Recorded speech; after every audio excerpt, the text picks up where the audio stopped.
Devastation hits America once again, another mass shooting. Shoppers running for their lives. Right now we have a manifesto from this individual. Then our way of life can become more sustainable. What we have just seen defies the norm.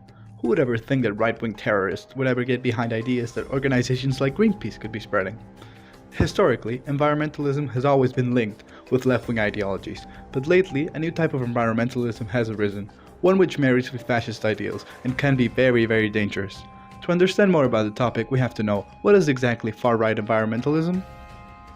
According to Australian scholar Kristy Campion, it is a reactionary and revolutionary ideology that champions the regeneration of an imagined community through a return to a romanticized, ethno-pluralist vision of the natural order. In more simple terms, these people believe that the past was a natural paradise, and they want to go back to that through fascist policies. Within ecofascism, there's also two major branches: egocentric, focused on environment, and anthropocentric, focused on the preservation of race.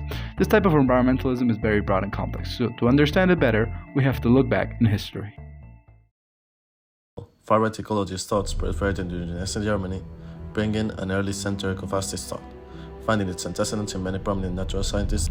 One of the biggest precedents was the Bolkish movement, prominent during the Weimar Republic with ideas of primitive republic and anti-urbanism, setting a precedent for figures like Ted Kaczynski, also known as the Unabomber.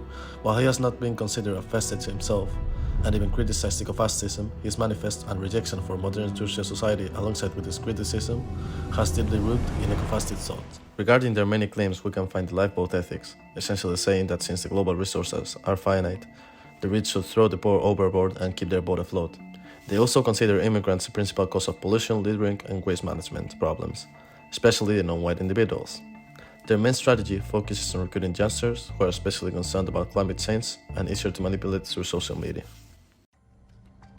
In 2019, two far-right environmental-related shootings took place. The first was the El Paso shooting, and the crime was described as the deadliest attack on Latinos in modern American history. The perpetrator cited his hate towards immigrants, overpopulation, and environmental degradation as a motivator of his attack in an online post. The second was the Christchurch shooting in New Zealand, who targeted Muslims and killed 51 people in two mosques. He had declared himself an ecofascist and blamed high immigrant birth rates. Madison Grant, the founder of Nazism's blood and soil ideology, shares connection with Savitri Devi, who exposed Malthusianism, overpopulation ideas akin to Garrett Hardin and Pentilin Cola. Additionally, figures such as Derrick Jensen, known for his advocacy of deep ecology and criticism of modern society, have linked environmentalism with fascism, contrasting with James Wesley Rawls' call for a return to agrarian life amid the perceived collapse of the United States. Ecofascism has drawn criticism from within the environmental community for its xenophobic and racist undertones, often scapegoating immigrants and minorities for environmental issues and advocating for restrictive policies. Additionally, it has been accused of distorting or disregarding scientific evidence, particularly regarding climate change, and proposing ideological measures without sufficient consideration of their broader social and economic impacts.